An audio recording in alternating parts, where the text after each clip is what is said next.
the council chamber!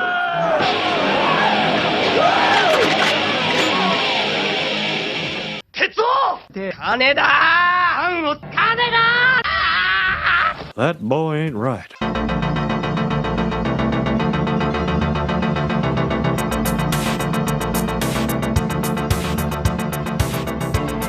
Hey everybody, and welcome to the Bricked Pit, the show you didn't know you didn't need. I'm your host today, Jason, and with me is Josh, senior lecturer at the School for Applied Sarcasm. I'll be doing my North American tour. The dates will be posted on the website. And joining us is Adam, head researcher at the Institute of Filthy Words. Yeah, you're going to have to bleep out the next 36 seconds. And not because you're saying anything raunchy. Just nobody wants to hear it. All right, today we're going to talk about animated films, more specifically, animated films that aren't made for children but are actually made for adult audiences. That children watch.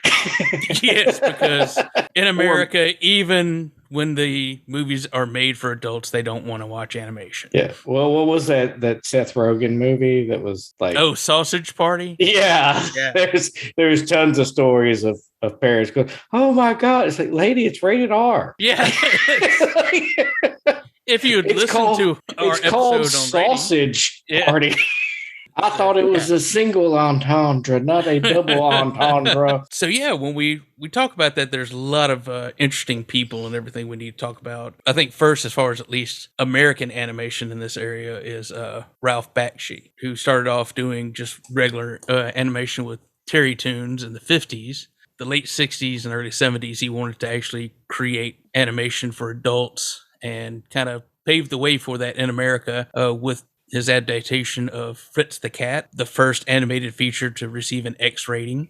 For good reason. I guess now it wouldn't even be a hard R. No, but yeah. it's unless you're a furry, it's disturbing.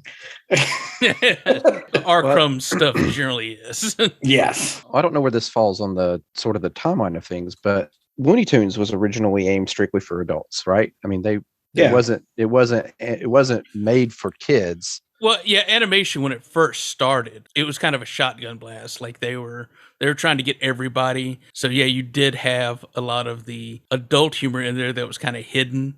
Right. Older ones, some of them were more explicit, like the Betty Boop character and stuff like that. Yeah. And as we talked about in a previous episode, when the Hays Code came in, right, everything kind of had to change. And when the Hays Code went away and they adopted the new MPAA rating system, that kind of opened the door and allowed people like Bakshi to do what he was doing with Fritz the Cat and Heavy Traffic and all that. To coin a phrase, meat was back on the menu, boys.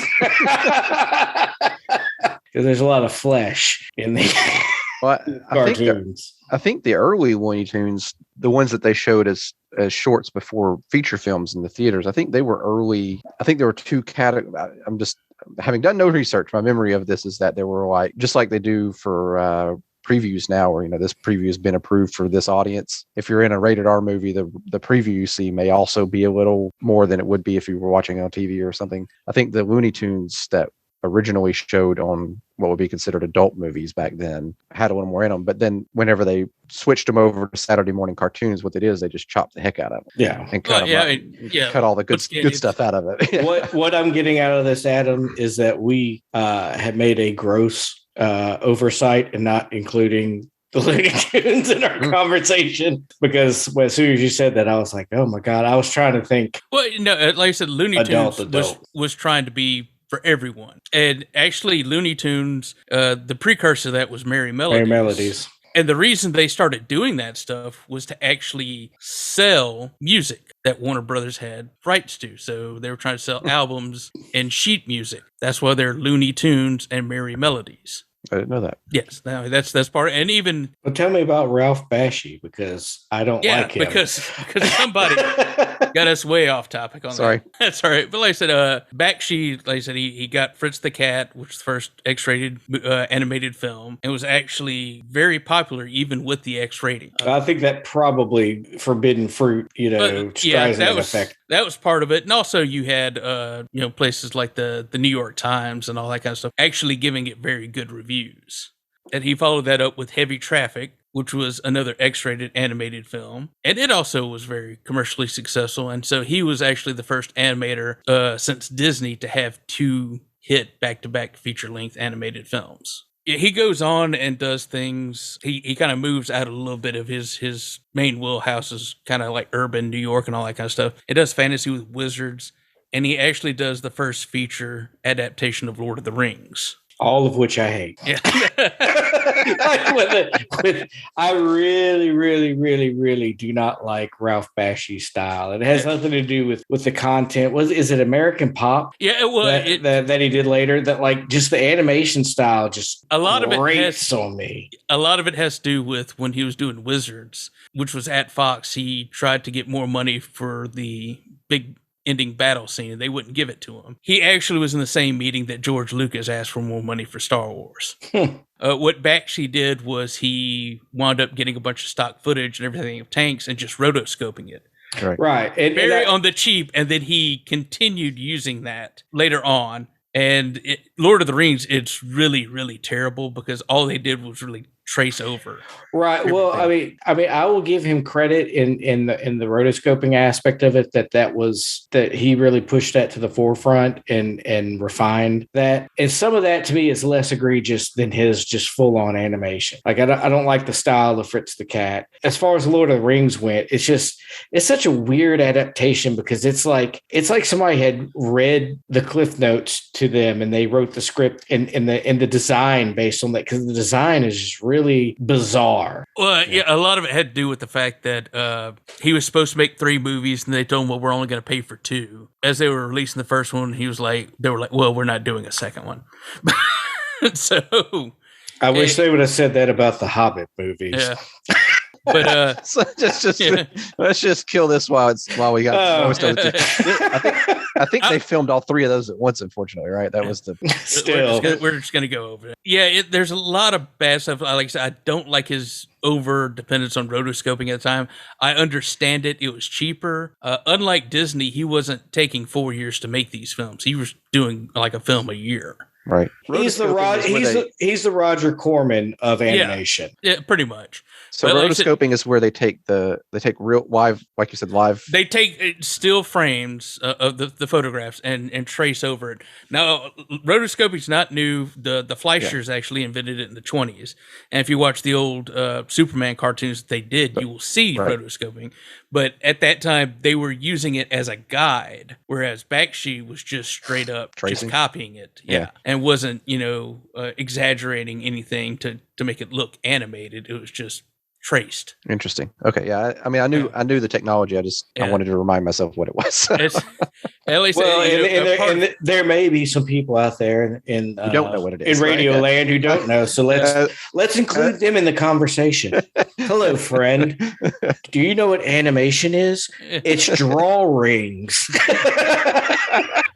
That came out like way more condescending than I had started. I doubt it. I couldn't help myself. That I believe.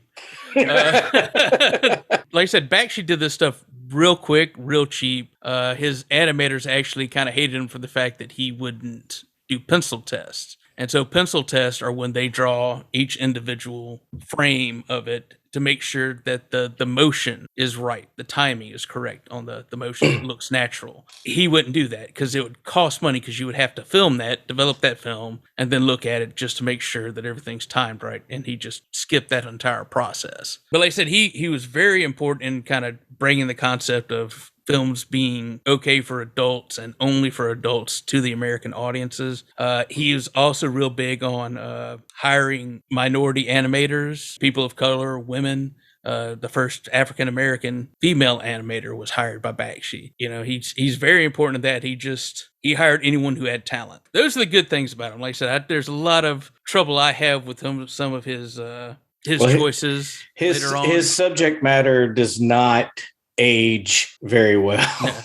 No, and it's one of those things, especially if you watch it now, you might not understand why it was so controversial back then, but it most certainly was. I think it's out there enough that like if you just pulled Joe Sixpack off the street, he'd say, "Man, that's worse than the Rick and Morty." I'm just ticking people off tonight. That's my. There is one Bakshi story that I think really kind of encapsulate who he is. In the late 80s, he had a pitch meeting with CBS Television. They wanted him to come in and pitch some new shows, so he went in there and he told them everything they had, and they turned everything down, and they looked at him and says, "Well, do you have anything else?" And he sat there for a second, and he goes, "Well, I own the rights to Mighty Mouse." And they were like, "Oh, we'll do a Mighty Mouse show." Yeah. Well, so they greenlit a pilot. He left the meeting, got on a payphone, and called his office and said, "Find out who owns the rights to Mighty Mouse right now." Turns out CBS owned it. That's funny. So he sold them their own TV show. Like I said, he's very Roger Corman-esque. Yes. He's like somewhere in between Lloyd Kaufman and Roger Corman of animation. Yeah, I'll definitely give you that. He's in that subdivision, cheap and schlocky. That's a street intersection he's on. I don't know so much schlocky.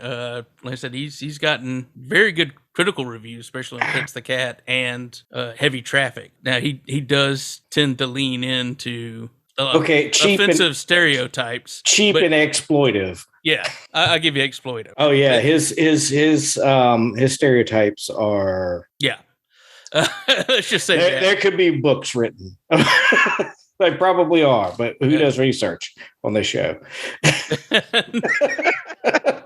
But the thing is, like, one of the biggest ones that is film Coonskin, which he wanted to kind of do like a modern take on the Ocarina stuff, but it was all done. That's when he hired mostly African-American animators to work on it, because he actually wanted to put racism and everything at the forefront. That was the center of the storyline. So pretty much he's a big stepping stone to modern adult animation. Even his Lord of the Rings, like Peter Jackson did crib a lot of stuff from that.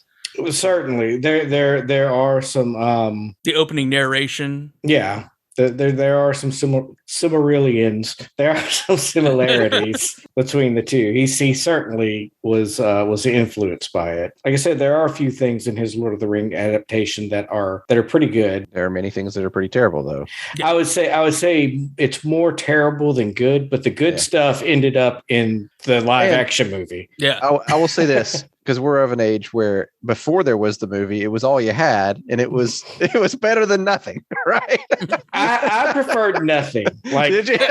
I think it was the Rankin and Bass that did the Hobbit. Yeah, and then Return of the King. Yeah, but all their versions of Hobbits were just like horrifying monsters to me. I still wake up screaming at night. They were the animated version of the little people in the Dark Crystal. Yes, oh, that's funny. Very much. It's like that's not what I read in the book. You said they look like children. These look like elephant men children. So I think I don't remember what age I was, but my dad read The Lord of the Rings to me the first time I heard it. We were at the library one Saturday, and I saw the Lord of the Rings cartoon on VHS at the library. Check out. I was so excited. And my dad's like, "No, you don't want to watch that." I was like, "No, I do. I really want to get it." And then we went home, and then he watched it with me. And then after we're done, I was all excited about it, but I still remember, he said, "That's what you get for not listening to your father." I remember. I was like, I really like that movie. And I looked over, and I could just see the disappointment in his eyes that I liked that. That's when he went out for cigarettes and never came back. That was the beginning of the end. He said he was going to return the videotape, and he never came back. I failed as a father. Maybe the next one will. So it's strange that like it's become it's never been really super mainstream to have adult animation in America. Well, yeah, the French do like their adult animation. What do you mean it's not super mainstream? I completely disagree with the premise of that. Okay, from sense like we're deaf. I mean, look, it depends on how you define the terms, but I mean, I'm talking about filming. Okay. Now, like the adult cartoons are, but that's a pretty recent. Sure, and we're in the fourth wave of 30 that. years. Yeah, Well, the third wave was really right around the turn of the millennium. with like King of the Hill and The Critic and Futurama and PG. Dude, we're not talking about rock music. We're talking about fourth wave. That's real because it really is post-industrial new wave adult animation with Norwegish Afro punk.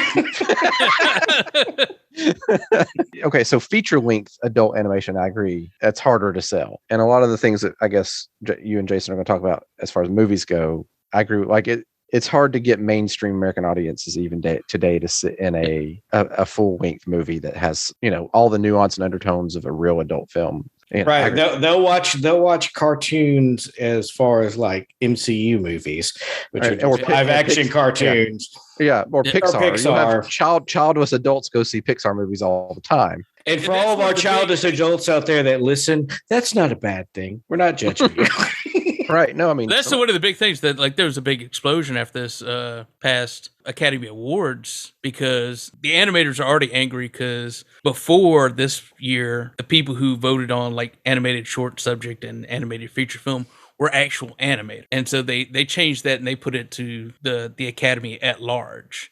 And so they're angry on that. It says, well, all you're going to get are Disney and Pixar movies if you do that. And lo and behold. Yeah. And then at this past award ceremony, you know, people like the presenters kept talking about, well, oh, you know, the last time I saw a cartoon, you know, my kid was in the room. Right. And so they're real pissed off about that. It's like, okay, you guys keep pushing forward this concept of animation is for children, and you're supposed to be representing all of cinema in the best light, and you're not doing that. You're cutting the legs out from beneath us to be able to actually produce quality adult animation, or just quality animation, period. That's a fair assessment. Agreed. Now, everyone go out and watch the Minions Rise of Gru. This segment brought to you by DreamWorks Pictures. As if we could get any kind of sponsors.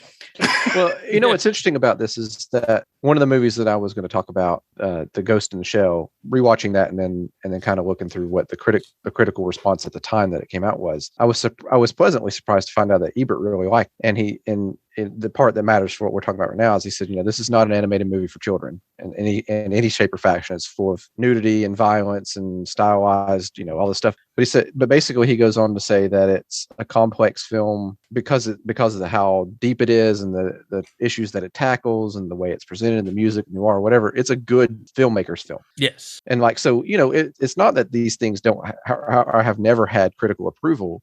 But there is this stigmatization in the industry about it, like you said. Well, I think with the public at large, though, too. Yeah. But I think in America, in America. Right. And it's probably telling that a lot of the things we're talking about come from the Asian market, you know. So when I was looking, just kind of getting some more background to fill in here, there's actually a Wikipedia article, adult animation, and it's like broken down by country and all that kind of stuff. And like Canada gets like 3 paragraphs or something like that. US gets 1. Then you get to Japan.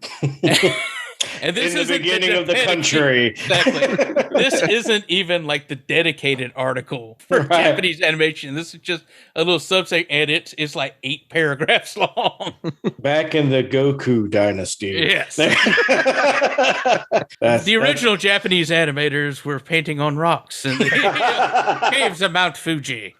They would throw rocks, really, and people would blink their eyes really fast as they passed. It was shadow puppets. It was well, if you want to get down to the kabuki, Plato's allegory of the cave is really talking about animation. Well, I don't know if you've seen it, but there is like the theory put out there, like some of the early cave paintings, like the ones in France and all. Oh yeah, that the flickering of the light caused them to look like they're moving. Yeah, so I mean that's very interesting. That didn't happen. I was there. Josh doesn't like fan theories. That's just some trumped up clickbait article. It's trying to reevaluate a painting of an antelope 2,000 years later. All history is clickbait. That's all of human history. It's all fake. Nothing happened before 1970. Everything. What Andrew Jackson looks like now won't surprise you. It's like a corpse with like lipstick on it. It's like a skeleton.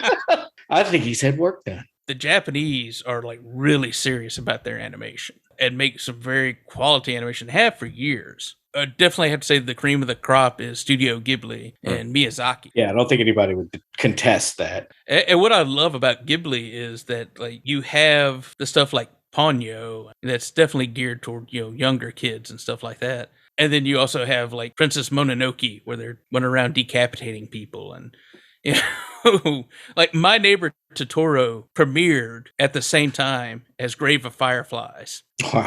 Yeah, it's like two totally different films. Like, and even My Neighbor Totoro is a pretty masterful and emotional piece of work. It is.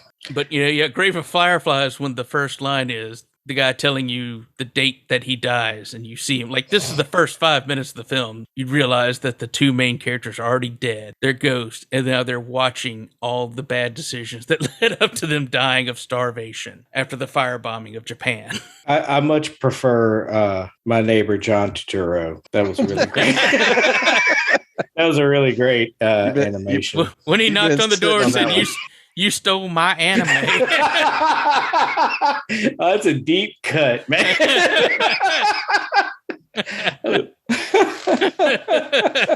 John, we love you. Come on. We're always ribbing you, buddy. Come on the show. We'll talk about it. I do want to say, if anyone out there has the HBO Max, they have hubs on there, so you can look at like the different areas. Studio Ghibli has its own hub. Adam, this is a different kind of hub than the one you're used to looking at on the internet. It's an animation hub. It's no, they've got that on there. I'm pretty sure some of those come from Japan. That's when we go blue. we dance around it like our mom's in the room. Podcast like your mom's listening. Even though nobody, including your mom, listens. We've already kind of touched on this. Thanks, Adam, for jumping ahead. There has been in the past 30 years or so the growing of adult animation, but it's been on TV. Yeah. And it's pretty much been mostly comedies. The Simpsons really was kind of the starting point of that. It wasn't the first, but it's the one that really stuck, and it's the touchstone. I mean, it became a pop culture phenomenon, because remember the Simpsons album? Well, you couldn't go anywhere without some doing kid the Bartman or wearing a Eat My Shorts t-shirt, or Don't Have a Cow. Yeah. I remember we talked about this in our Fox episode, but like that, when that parents were like, "Oh my God, that boy said eat my shorts," and now we have like South Park, where we wish the children would speak like that. Bart is so well mannered compared to Kenny. When I was saying that before, is I think that like Simpsons, also, I guess it's interesting to think about, but it really was Fox and that kind of drove the way for this with the Simpsons and others. But yeah.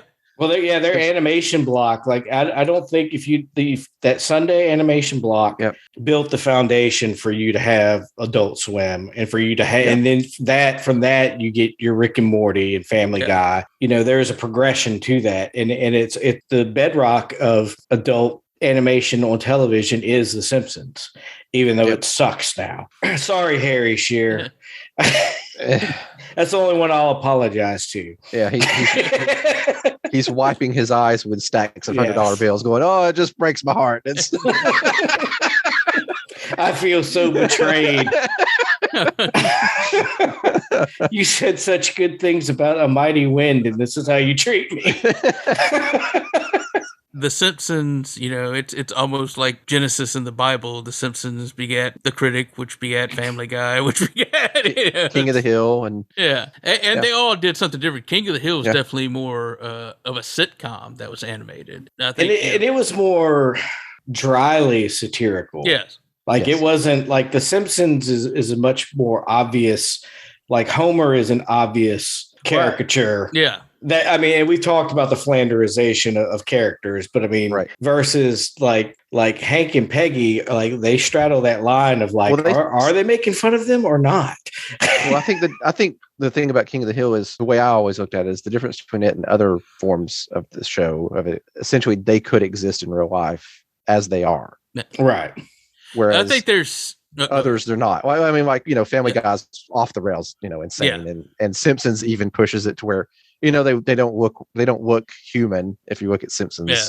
You know what I mean? I know that, but they're very meta. Right. But I think Josh had pointed out one time, it's not on the podcast, just regular conversation, the South Park episode. They're making fun of Family Guy, and Cartman and Kyle go to Hollywood, and they start fighting each other, and they're just like tumbling, and they roll through like all the different offices and everything. And, everything's chaotic and all that kind of stuff. And then they roll through like the King of the Hill writer's room. Everybody's just sitting down at their desk writing. Yeah, just doing the work. Just doing the work. And that's funny. That's very much how the King of the Hill comes across. It's just a very well put together. And I will say this, and since it's brought up, like the South Park is hugely influential as well. Like it became the next boundary pusher, and I think it's starting to lose its steam. That episode, like I used to love Family Guy until that episode of South Park. It ruined Family Guy for me, and I think that's amazing because that's what I want to do to other people is like to ruin thing, to point something out and say, that Gilmore Girls is bad, and no. But their satire, they were so on point with what Family Guy was, and basically how lazy the writing is, that I was like, I don't like Family Guy anymore. It's manatees with beach balls. Because you can't get that out of your head. No, Once you think that's bad. Like, I also there's some stepping stones between The Simpsons and Family Guy and King of the Hill. One of them was on MTV and was Liquid Television. Yeah. Liquid Television was awesome. It was just animated shorts, and it not just animation. They did puppetry and they had some live action stuff, but it was this really off the wall stuff. And that's Aeon Flux Aeon Flux, and that's where Mike Judge really kind of got very recognized with his Frog Baseball, which is the beginning of Beavis and Butthead. Yeah. There's a really, but it's strange. It was kind of all over the place, but I think you could really trace a path to where starting with Fox, and then you're right. I think MTV and Liquid Television was the next boundary pusher. Then it kind of went back to Fox, and then it went over to Cartoon Network, and then now it's kind of back to Fox. It's everywhere. I mean, FX, with Arthur right now, like streaming, like they're picking up a lot of animation for the streaming networks, and not just comedies. Netflix has been trying to get some like anime style action. They did the Castlevania series written by comic book scribe Warren Ellis. That was very popular. They also put out like Sturgill Simpson, who is Sound and Fury. Yeah, he's like a country and western guy, and he's like a true outlaw, because like he did this album, and they're like, "Man, you're like the second coming of Merle Haggard," and he's like, "Okay." So his next album he did like that had more like a Motown feel to it, like I'm not doing what you tell me to. And his next album was like just kind of avant-garde rock and roll, and he had each song was animated. It was like a different anime, and they released it on Netflix just out of the blue, and it's out there, and I could just laugh watching it, because I'm saying there's somebody that's like, "Oh, we're going to listen to the latter day Merle Haggard." What the hell? I love Sturgill Simpson too, because I think one of the years he was outside like the Country Music Awards. Yeah, busking. Just busking with his acoustic guitar. The anime is the Sound and Fury it's worth watching. It's interesting. Yeah, it's definitely, you have to go into the mind of it. This is just some experimental. I would say it's the equivalent of like Pink Floyd's The Wall. Not quite as well done, but it is definitely less of a vein. Yeah, less of a like narrative thread running through, but definitely it's pushing music and animation as art, and again pushing the boundaries, and definitely not for kids, and not just because there's a lot of blood and gore in it. There's lots of 6-string samurais in it, but it's elevated. Whether you like it or not, like the artistic intent is at a higher level than it's apparent. Yes. Compared to a lot of stuff that comes out. Yeah. And like I said, streaming's got stuff. I don't know if either of you watched BoJack Horseman. I've seen a few. I've seen on Netflix. I'm aware of it. Yeah. it is a thing that exists. I can vouch for that. I will see that is real. Well, I really like BoJack Horseman because it's funny. It's a goofy funny. They do stuff like someone stole the D at the end of the Hollywood sign. So in the first season, ever since then, everything is called Hollywood. Even the TV show's renamed Hollywood Tonight. And so I love the fact that they stick with those jokes and everything. Does Ric Flair show up and go Hollywood? If he doesn't, I'm not watching it. Then you're not watching it. But it's also good because it like it's one of the it really took. I think one of the things that did well was that it was unique in the way it handled more serious, like the drama side of it. And that's what I was going to point out. It also it's a gut punch at times. Mm-hmm. Because it really gets into people, the mental issues. Right. The fact that, the way Hollywood does everything, you can't just say, well, I'm going to be a better person and that's it. You actually have to make an effort. You have to work on being a better person. And just saying you want to be a better person is not good enough. Yeah. Well, Netflix also has like Big Mouth as another, which is comedy, but it also it's looking back and laughing at the horrors of puberty from the other side, Yeah. So it's even though it's got like teenagers in it, it's a very adult show because of the perspective that it's coming from. Yeah, and like I said, I think that is something that we're definitely getting more of on television and streaming, but we're not getting that quite as much on the big screen. Pixar, I think, does a very good job of crafting a lot of their movies with a lot of good emotional elements, and was Inside Out. Actually deals with the emotional aspect of growing up, right? But dealing with sad thoughts and all that. Like you can't just push them all away, and it's still very much oriented towards the younger. I feel like Pixar is starting to age itself up, maybe because of its audience. Because like was it Going Red was much more of a preteen kind of even like was it Luca? Mm-hmm. Like so some of like their stuff is like hell even Lightyear is. Yeah, Lightyear is definitely not for like kids now. It's for the kids that watch Toy Story. Right. So I feel like they're kind of their whole business model is kind of like narratives are aging up. Yeah. So maybe we'll get some adult Pixar films. They're owned by Disney. I don't know. Maybe we need a Punisher, Daredevil, Pixar directed by Ralph Bakshi. Yeah. Everyone's they're on Nude World. And speaking of Nude World. Now let's go to hear a word from our sponsors. Nude World. It's like Westworld with less clothes. Is that the hub you were talking about? How is that even possible to have less clothes than Westworld?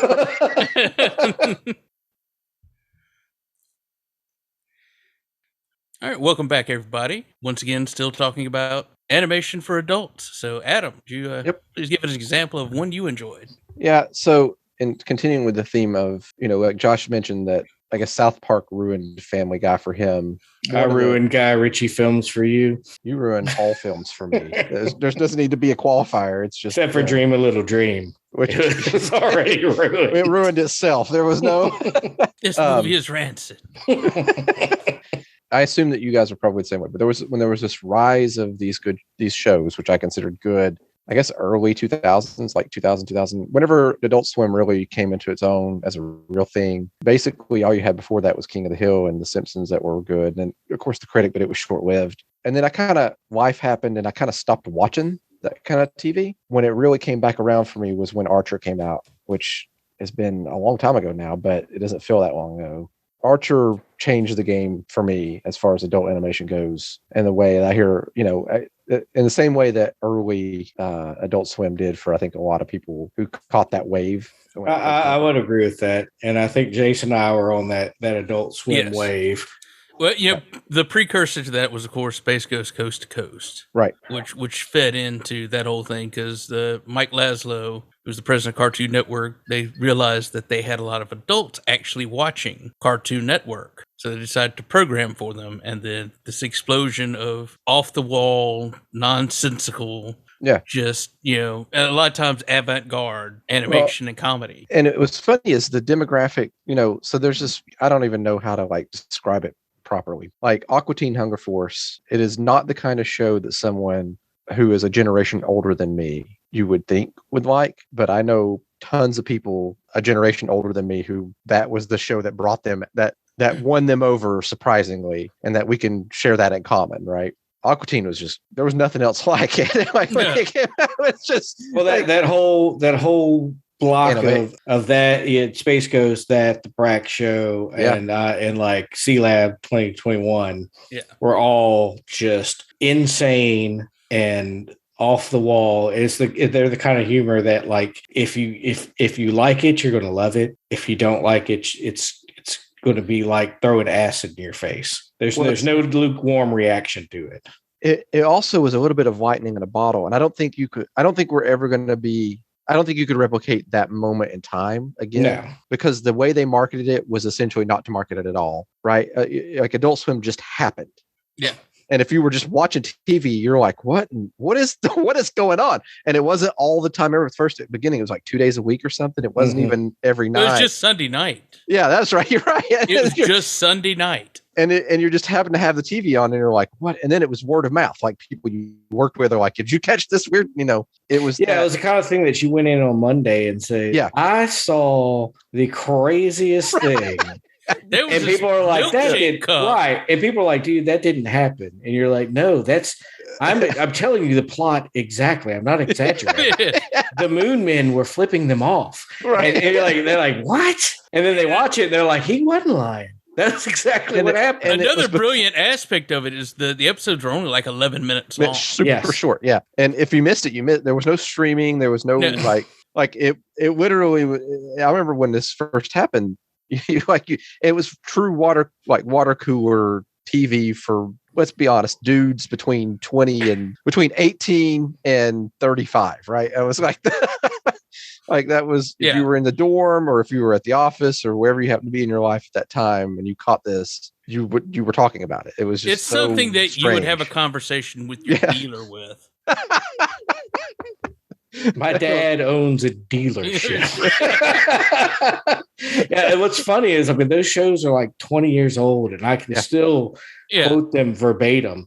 Like I said, like an 11-minute episode, like 2 minutes out of an 11-minute episode from 20 years ago, and it still makes me laugh. Yes. I remember watching it. I caught the second episode of Aqua Teen. Like, it's the one where Shake had like the shake signal. The spotlight on his head, and it goes off and you hear a knock at the door, and it's Carl, the neighbor. And this is when I realized Carl was probably the greatest character ever created in American entertainment. But he's standing there and he has an extension cord in his hand. He's like, I found this plugged into my house over there, and I look over and see your house growing like the freaking sun. And I put two and two together and decided you're pissing me off. It's like, this is the greatest character ever. Aqua Teen. So speaking of Archer, Aqua Teen was my first introduction to H. John Benjamin as the Moth Monster Man. Yeah, and that reverse vampire bit still. I don't know why it's one of those things. Like, some of the stuff just shouldn't be funny, but it is. And like I said, it's lightning in a bottle. It's the voice acting. It's the kind of flash animation. Yeah. It's like everything. Yeah. Just Dana Snyder's delivery of Master Shake's lines are just that's what sells that character. So what also is they had nothing to lose. Yeah, like they were doing it like. They would do like batches of 4 episodes at pop, and they were like, "This is it. There's no way that this is good. We'll be allowed to continue to do this." And so they would keep just pushing it, but they could be funny without fear. Well, in that, in that they kind of had a lot in common with early Saturday Night Live. If they didn't, right? Yeah, that's a great analogy. Like you can. it was dangerous stuff to put on TV. Sure. That Also, they helped revive a lot of shows too. Home movies. Oh, yeah. Yeah, home movies found a second life. And God Almighty, that's an amazing show. Lauren Bouchard, when he's talking about when he was pitching Bob's Burgers to Fox, we were thinking about it, so I made them cannibals in the show because at Cartoon Network, that's what you had to have for adults. Right? You had to have something real crazy in there to get it. And he said, the greatest thing was like the vice president of Fox was like, yeah, we really like Lauren, but do you really want to make cannibal jokes for 5 seasons? The answer should have been yes. I remember when the movie came out, I got the DVD of the movie. I watched it, and then I went over a few days later to Josh's, and we were watching it. And and Josh just in the middle of it goes, if the ghost, the robot ghost of Christmas or Thanksgiving, future isn't involved in this, then I'm not watching it. And then it popped up on the screen. He was like, yeah!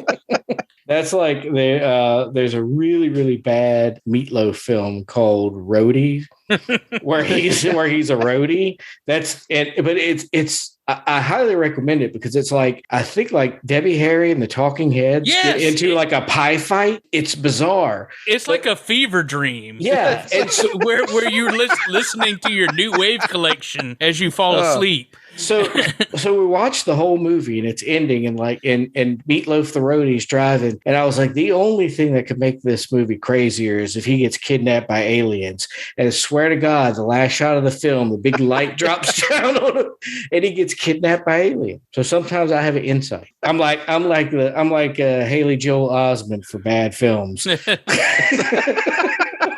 So I have one more thing to say about Dane S. Snyder, which is Master Shake. I know he's in all kinds of stuff, but he stole your backpack once. He stole my backpack, pushed me down in the street. It said, "Don't get Master Shake's name out of your mouth."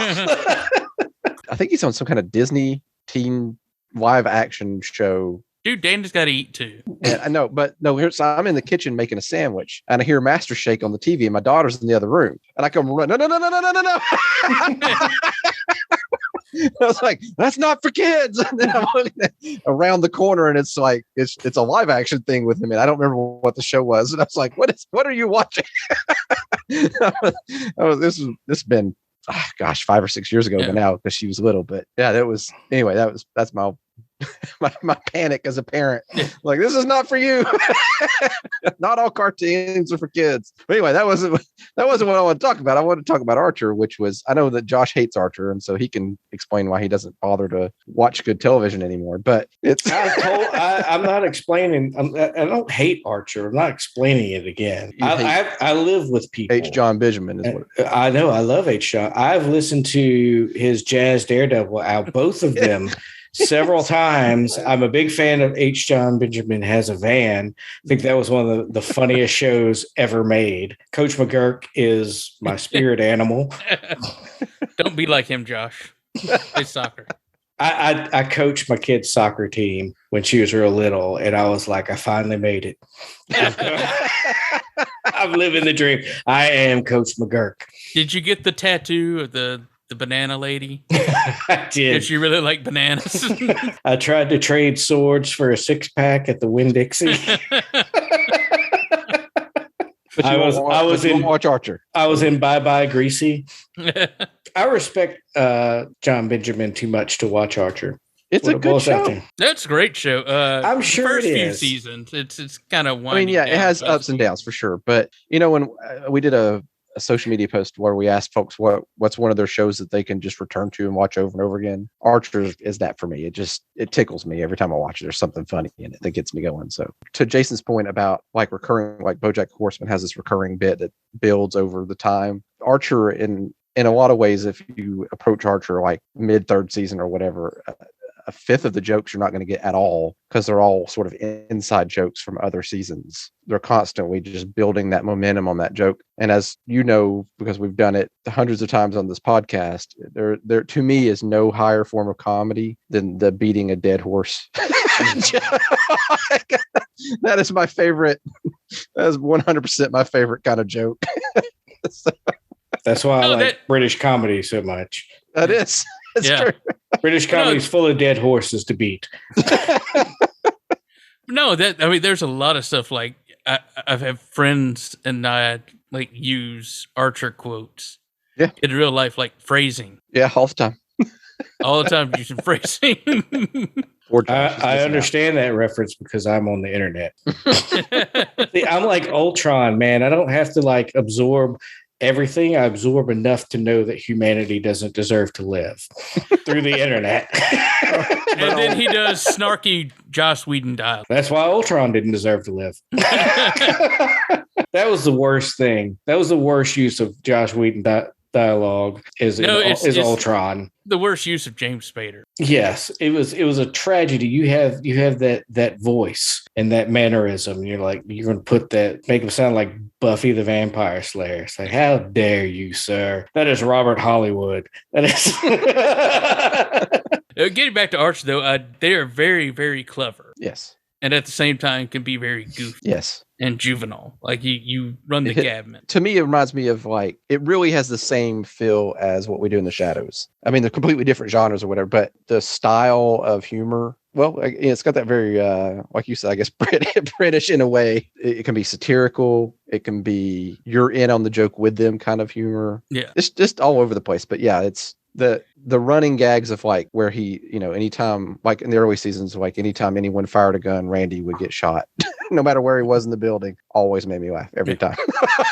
And then Archer's constant hearing loss from all the gunfire. Everyone who voices on that show is a legend. You couldn't get this, the rhythm that they have. The writers are all in sync. Another running gag is Ray's getting second place, winning a silver medal in the Olympics. But basically like our podcast, which is a second place podcast. So Second place. Are there only two people in the race? We're getting the participation trophy. That's the only award we get. This is T-ball. We get the certificate that we printed offline. Or off that online. We made ourselves in MS Paint. It's printing up an old dot matrix printer. Well, that's funny you should mention that, because that's the other thing that cracks me up is it's the spy agency that has both modernity and also 1960s technology. And so they have like, dot matrix printers and ancient computers and all the early James Bond stuff. I will say the thing that really got me for Archer, and at this point it's almost a nostalgia thing. I had given up on Family Guy. I had, by this point it came out, I'd long since stopped watching that. I didn't even watch South Park anymore. And then from the very first episode of this, it just grabbed me because of its balance of it has the realism of King of the Hill, but also the absurdity of like good Family Guy back before it was terrible. That's it. That's my whole pitch. And so you should watch it, Josh, so that you can commiserate. No. Under the Vonnegut umbrella now. No. All right, Josh. Josh. We're going to take a road trip, and I'm going to make you watch it in the back seat on a. All right. So I've noticed we have been talking a lot about animation, obviously, but and there is, I think that's another really neglected aspect. I mean, Studio Garibaldi, I think it is less but I think one of the best uses of animation, I say recent, but damn, this movie is probably 20 years old now or more, is A Scanner Darkly, which used a kind of it was kind of a combo rotoscope like CGI, a digital rotoscoping. Yeah. Basically, it's like they could film the whole thing now on an iPhone with a filter now, but at the time it was pretty revolutionary. But it's the absolute best, most true adaptation of a Philip K. Dick story on film. Yes. Period. Philip K. Dick there's been some great movies inspired by his work. Hollywood loves his work. They don't love his work as is. Yeah. They like to be inspired by his work and not. But A Scanner Darkly, which is a complex novel, it really is, and it gets to the heart of Philip K. Dick's like whole thesis. Like, so Philip K. Dick is an exercise. If you read from his early short stories through the end of his life, you can see the thread, the thematic thread of what does it mean to be human. Yeah. But like you can also see like where the drugs come in, and I'm not joking. Yeah. And also, I've gotten a guy working in my office to start reading Philip K. Dick, and I told him the thing you need to know most about Philip K. Dick is that he did a lot of drugs. Well, but more than And that, the second thing you need to know about Philip K. Dick is he did a lot of drugs. no, the drugs brought forth latent psychosis because he became very paranoid. He like Valis, all that. And he started self-inserting himself into stuff like The Man in the High Castle and Ubik, like where like Philip K. Dick is a character. It's because like he was really having a hard time separating the work fiction from reality. And like he really did think that angels came to him and that the USSR was shooting pink lasers into his brain. But even throughout all of that, there's this quest for what is real and what is human. And it gets more garbled as it goes along. But A Scanner Darkly falls right into the point where his drug use had gotten to the point where he had lost his family. And this is like him, the writer, you know, and so it's very self-reflective. It also lost a lot of friends to drug use. Yeah. And somebody who has personally lost a lot of people to drugs and alcohol. It's a very somber story and it's very sci-fi, but it's also something that would be very difficult to film outside of animation. So like the animation worked very much in its favor. Yeah, unlike with Bakshi's use in like Lord of the Rings that we talked about, where it didn't work. It works perfectly for the themes of this film because the big question is what is reality, like perception and all that kind of stuff. And this animation really does that because one of the concepts is in it, Keanu Reeves stars and he's a cop and he's talking to people in order to guard his identity because he's undercover. There's essentially like this mask that he puts on that randomly changes the faces on top of it so that no one knows who he is. And that's something that this animation style really puts forth. I think, it enhances, this rotoscoping enhances the story more than... Yeah, it's fantastic film. Isn't Robert Downey Jr. is in it? And there's a ton of star-studded cast. Yeah. It's bleak. And the only reason it didn't do well, I would say, I mean, it did well for people like us, but it didn't have that broad appeal because it was animated. It's a great film, turned off a lot of people because they couldn't get past the whatever. Yeah. But, well, it's the same thing. Like it's like when the Coen brothers did The Man Who Wasn't There, and they filmed it black and white. I think that turned a lot of people off because why ain't it in 4K? The Hobbit had the same thing when they changed the shutter speed, the frames per second. Yeah, people freaked out. Yeah, and I think that there's a lot of people confused with what looks real with what our perceptions are that is real. Which is a very Philip K. Dick. Yeah, that's what I was about to say. Very Philip K. Dick. But, everyone said, well, that 60 frames per second or whatever they were using for The Hobbit, it didn't look real. It's like, no, the problem is it actually looks more real. Mm-hmm. You're used to your films looking like films. Film, right. So the more real it looks, the more fake it looks in your own mind. It's a bizarre kind of inverse property that the more real something looks, the faker it looks. Yeah, exactly. Because it is fake. Yeah, that's not really a dwarf. That's a dude in makeup.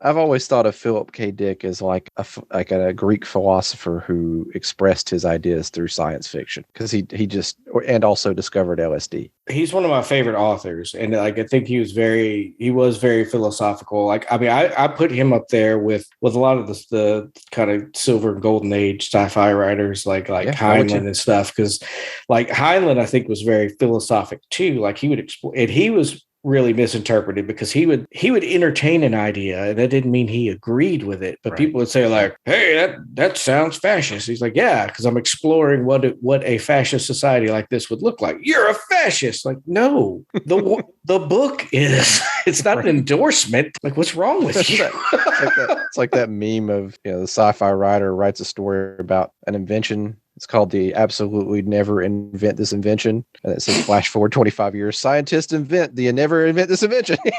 Crediting author. And he's like, no, that's not what I wanted at all. I think that was on Adult Swim. Was it? Yeah, it could be. Ghost in a Shell also explores this idea of what is it? What is it to be human, right? That's a very cyberpunk thing too. Right. Like a very Blade Runner, which isn't animated, but there is a Blade Runner animated that exists somewhere. Well, it's pretty much there should be more film that explores that because transhumanism was a flight of fancy 15, 20 years ago. Now you got, Elon Musk saying, I'll put a chip in your brain. You're going to love it. It's like, oh, hey. I'm not asking permission. It's already there. He turned into Alex Jones? Yeah. It sounded more like an Alex Jones impersonation than an Elon Musk, but put it in your brain. I want to drop one down because I think this is... I'll pick it up, man. Yeah.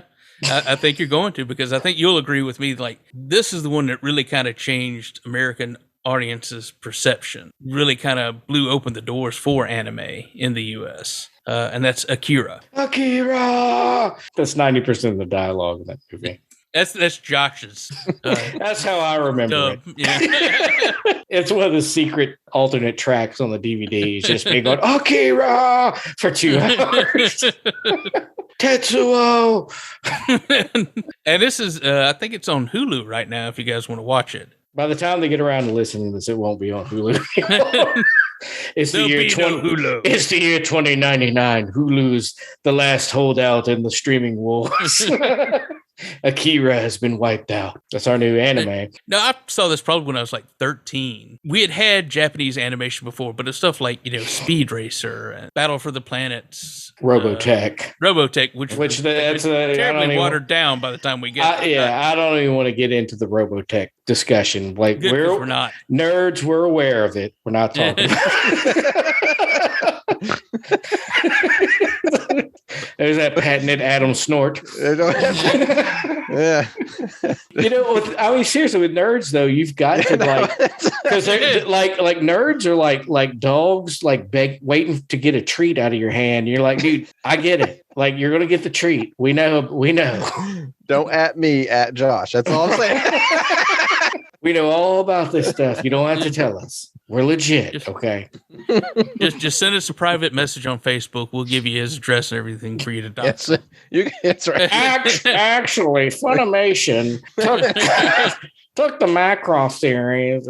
I'm sorry, listeners, but that's how some of y'all sound. Said the pot to the kettle. Yeah.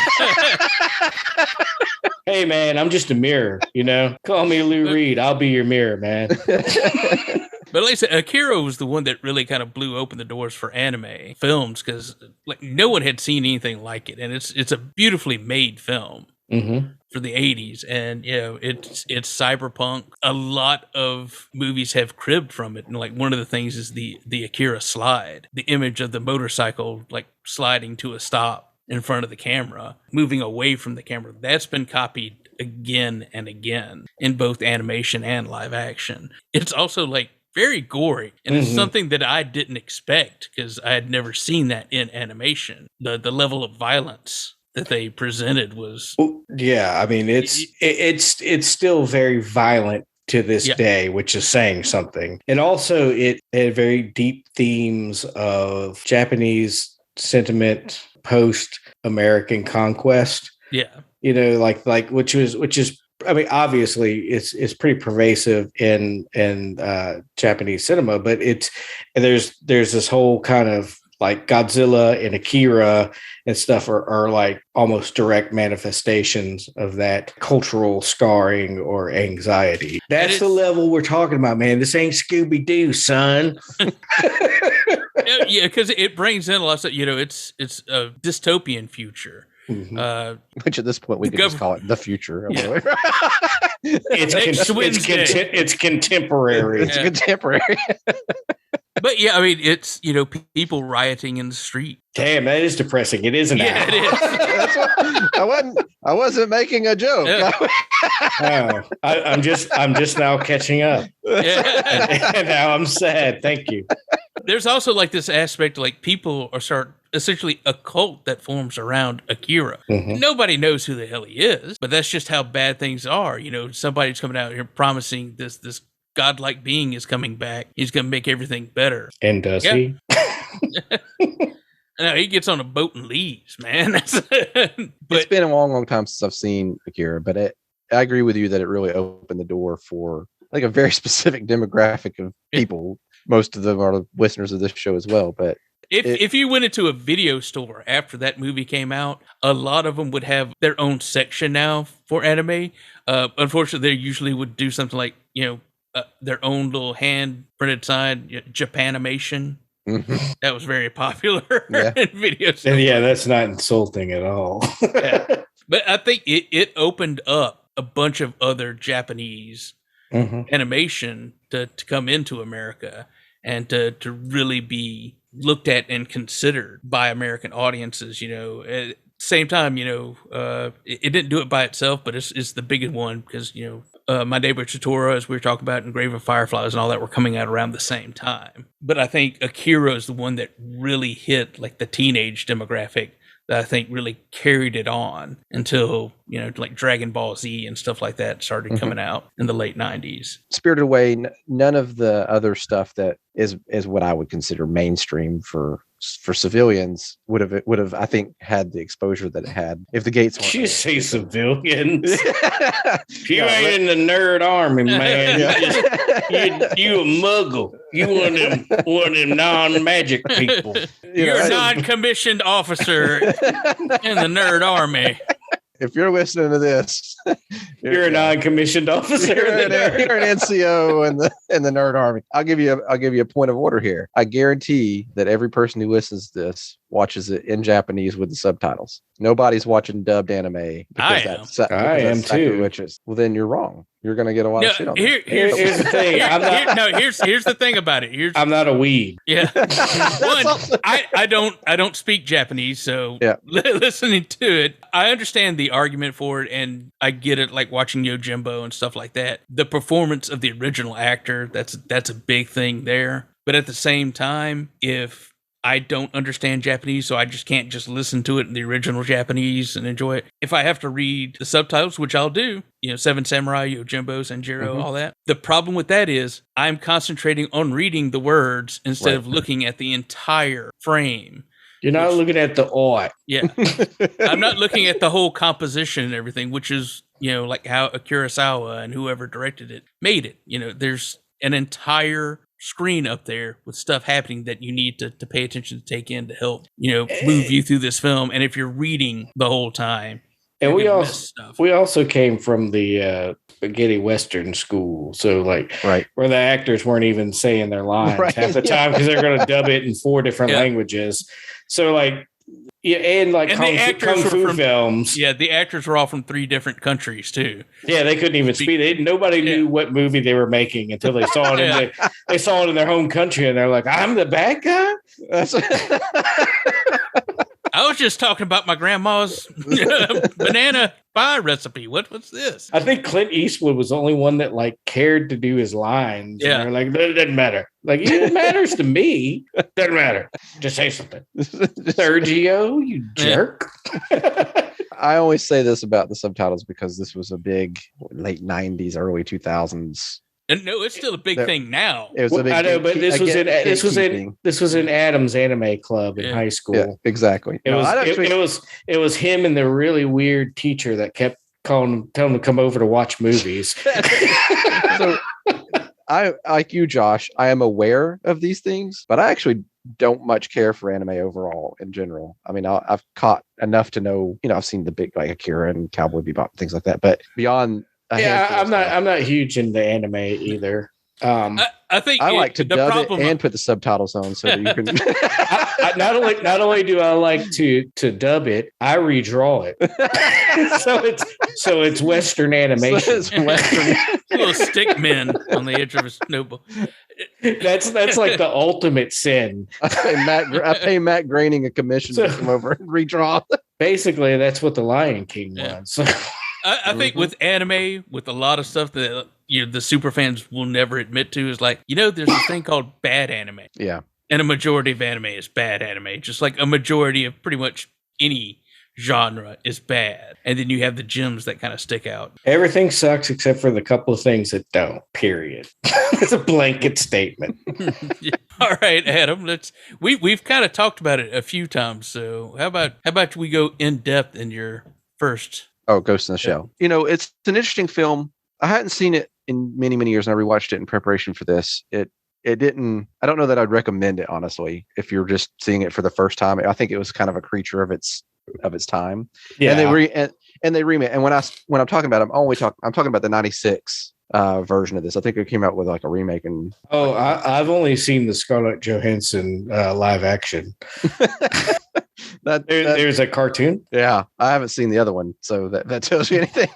I know they've done sequels and they've also done TV shows. Okay, the '96 version, it's not like I'm always way worse at this than Jason is, but it's another what we used to call dystopian future film.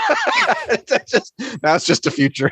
It's cyborgs, cyberpunk. Yeah, basically. I will say that there's a lot. I think this is true for a lot of Japan animation that came out around this time. Is there's just over sexualization, and it doesn't. That was the selling point. Yeah, it doesn't really drive the narrative at all. But it's interesting because just wait till we talk about the next film. Also, it was the 90s, and that was pretty much happening everywhere. Right. It was the zeitgeist. Yeah. It also has something else which is common, is a female protagonist who's like the super strong, as Ebert describes it, super strong center of the story, nevertheless almost continuously nude. He said that, and I'm quoting Ebert now. He says an article about anime in the recent issue of Film Quarterly suggests that to be a salaryman in modern Japan is so exhausting and dehumanizing that many men project both freedom and power onto women and identify with them as fictional characters, which I think is an interesting take. It's just an insight because if you think about it abstractly, a lot of these do have those female protagonists. The thing that I remembered from when I saw it, and the reason I liked it before, is their approach to talking about what it is to be a human. Yeah, especially in the context that they're swapping out their organs, right? Parts for cybernetic. They're more machine than human at this. At this point. Obi-Wan Kenobi hates them. More machine than man. And they're enhanced and all this other stuff. There's a whole bunch about like what it means to be more than is a human, just a collection of memories, right? Are you watching it? The thing that contemporaneously is you may have seen that.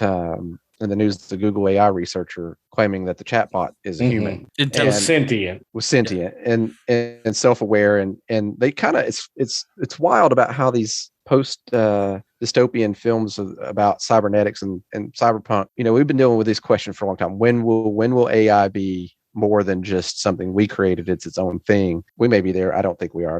What do I know? I don't work at Google. They can't drive a car yet without wrecking, so I think we're safe right now. Well, neither can most humans, to be fair. That's not a good measure of humanity. Neither can a toddler, but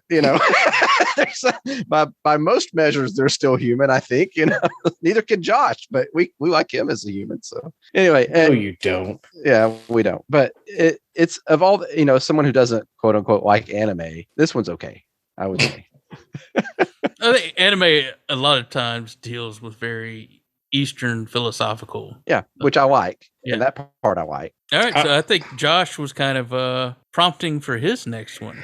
Yeah, I don't want to talk too much about it because most of what I know about it, actually, other than watching it, comes from another podcast, from Vintage Video, like a couple of weeks ago, did this, and I highly recommend this episode because they do a really deep dive. But it is heavy metal based on a French comic. Well, heavy metal was the English equivalent of metal hurlant, I believe, is the French title. Yeah. So basically, it's rock and roll and TNA sifted through the mind of a 14-year-old playing Dungeons and Dragons. And if you're a 14-year-old boy, that is the greatest thing you will ever see. And if you stay up late enough and watch Night Flight, or you will stay up all night, you can watch the edited version of it, and that'll blow your mind until that magical day when you turn 18 are able to rent the real video from Blockbuster and see it in all of its uncensored glory. It's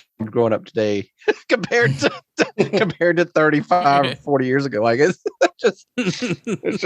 it's a different world. That's all. It's tame in comparison. Yeah, that's right. Heavy metal, though, is weaved into my adolescence for those very reasons, because of it's very titillating, and it's by design. Yes. So it's very frat humor in a lot of places. It's very much the exploitive Well, pulp version of. and it was like my first real introduction to kind of noir as well.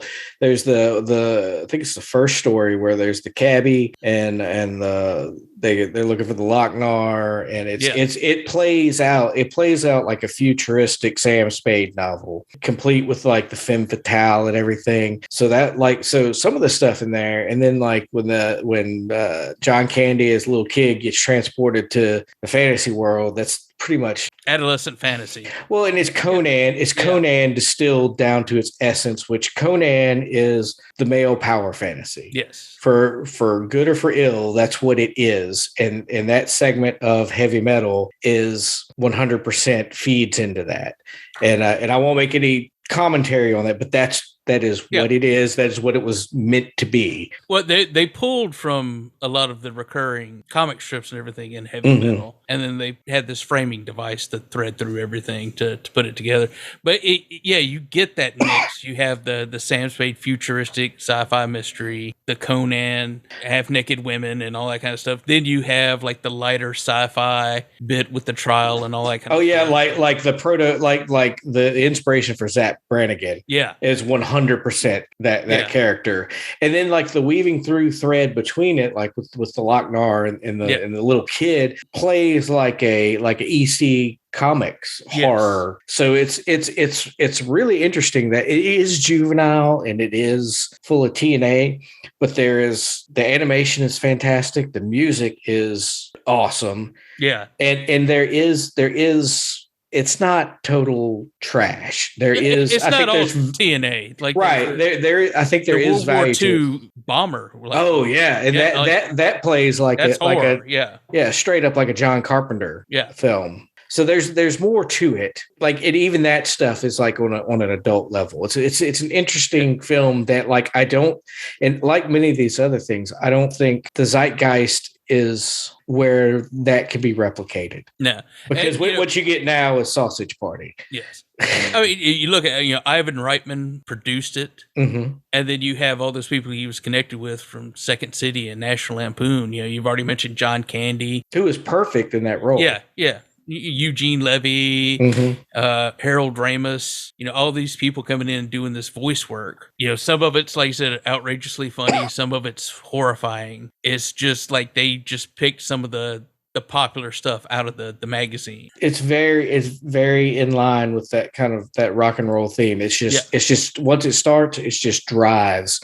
It's very stream of consciousness in a lot of ways. So it's I don't want to say it's a stoner film because you do have to pay attention. Yeah, it is stream of consciousness. Whatever gets you into that mood will enhance the experience. Yeah, it's very like I said, sex, drugs, and rock and roll. That's the film. Yeah, that's it. That's the premise.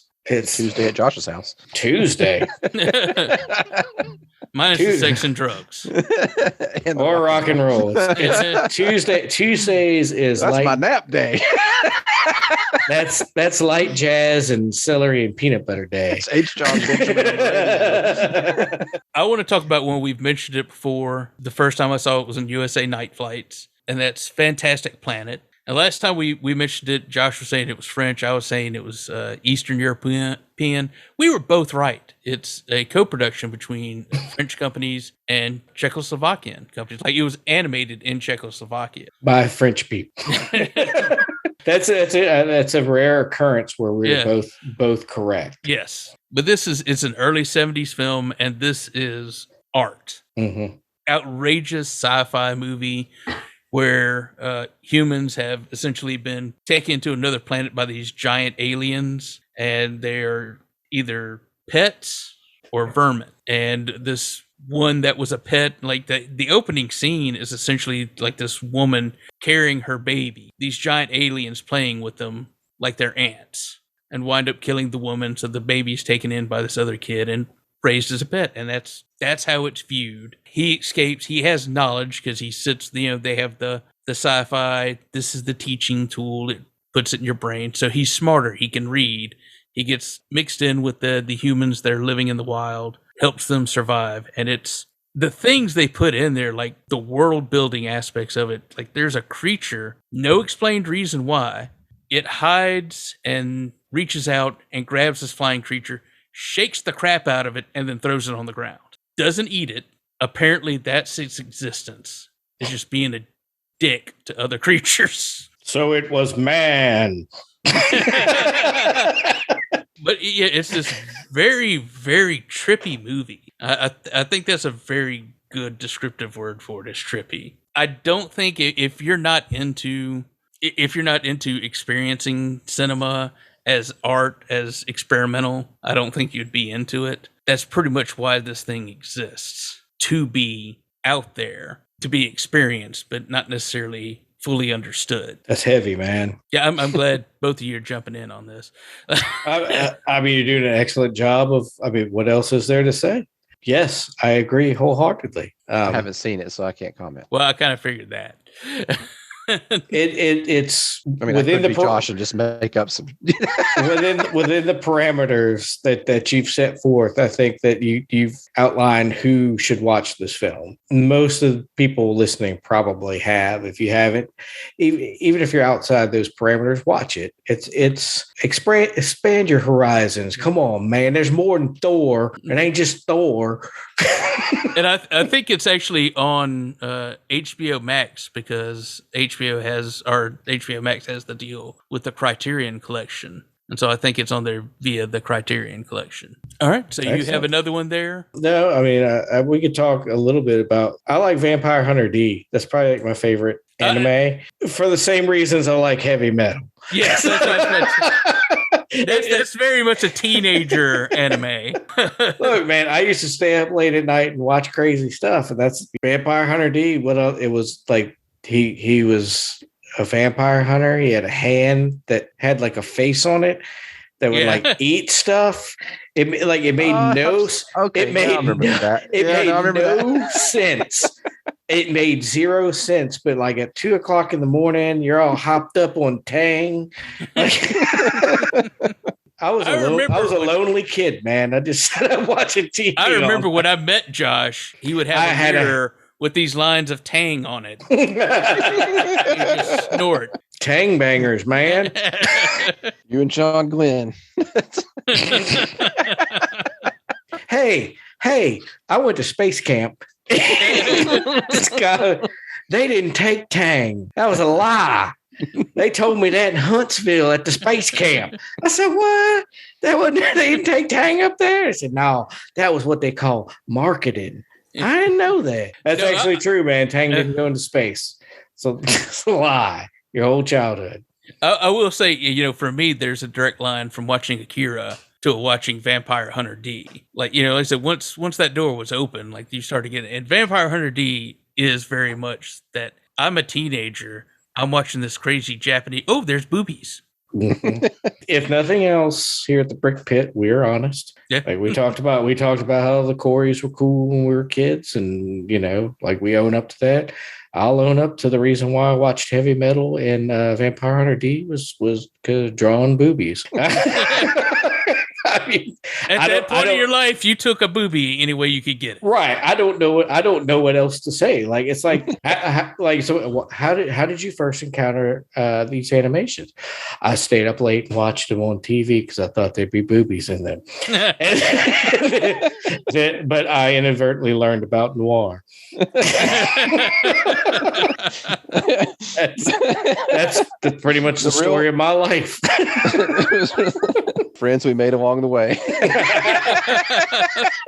As it turned out, my brain was absorbing like through osmosis. I was learning lessons from the television. It was shaping me, molding me. That's my new character. It sounds a lot like your old character. Yes, the exuberant redneck, which is just me with a little more rednecky accent. Saying things that I believe. Listen, Vampire Hunter D very much hit on that, exactly what the teenage boy wanted. Oh, it's a cartoon, but it's got boobies and it's got a lot of blood, awesome violence and everything. And vampires, which were very in style at the time. Yes. And Rice hadn't quite destroyed them now. We wore onions on our belt.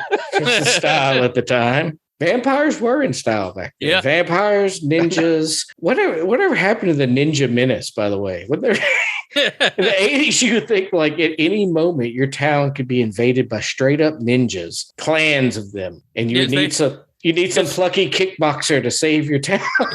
Yeah, they took over the bikers from the 70s. They became the bikers in Miami Connection.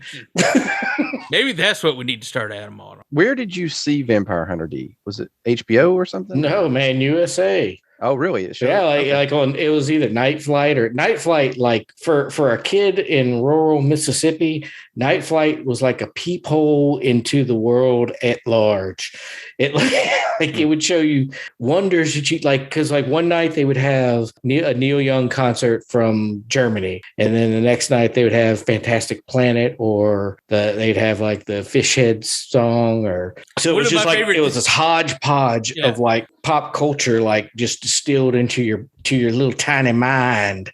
One of my favorite things they did is they had taken old public domain serials and chopped them up and overdubbed them into a new story. The closest thing to that experience now is I think it's the website Everything Is Awful, and they stitch together just like old random clips into like kind of a stream of consciousness. Some of them have a theme, some of them don't. It's really interesting art project. Yeah. It takes really awful things and just you can pelt your brain with it all day if you want. It's great. So I think Night Flights even showed like the Frankie Goes to Hollywood music video that MTV wouldn't show for Relax. Yeah. I mean, Night Flight, like I know we were talking about animation, but here we are. Like that was animation was a big part of it. Yeah, that was a crowbar that opened up the world to a lot of people and to avant-garde stuff. I think it was also the first place I saw the Thank You Mask Man, which somebody had taken a Lenny Bruce routine off the album and animated about the Lone Ranger, and like this town keeps wanting to thank him, and they finally thank him, then find out he's a sexual pervert. It's the first place I saw Godzilla versus Bambi. Yes. Fantastic short film. And yeah, ends as expected. Links. Yeah, we'll put links to this stuff because I think a lot of these shorts are up on YouTube, and they are. I missed this whole thing because either we didn't have USA when this was on, or I wasn't the right age. At one point, there was a Night Flight like website, but you could pay and basically watch archive Night Flight. Yeah, I don't care that much. Like I was all for $2. I could buy some loose cigarettes for that. All right, Adam, in your best Archer voice, tell everybody how they can get in touch with us. This is my best Archer voice. I've been doing that the whole time. Is it not obvious? For 2 years. This is what you get for $2. All right, folks. Well, if you have something to say to us, we would love to hear it. The best way to do that is anchor.fm/BrickedPit, where you can leave us a voicemail, which we will play on the air. As you can tell, every episode we play your voicemails on the air. As you've heard already in this episode, we've had 3 or 4. No, we don't, because you guys aren't calling in. Please call in and leave us a voicemail so we can do that. That's definitely on brand for us, just to lead the audience into doing what we want them to do. If we haven't insulted your particular brand of nerd, give us a call. We'll be sure to add it the next time. We'll talk about Trekkers and Trek-ins, brown coats, any kind of nerd. You like chess? Chess sucks. Queen's Gambit is the worst movie ever made. Worst miniseries ever made. If you want to hit us up on our social media, it's going to be Facebook and Twitter for us. You can find us at the Brick Pit Podcast. And if you'd like to send us an email, you can reach us at brickpit@gmail.com. Thanks for listening.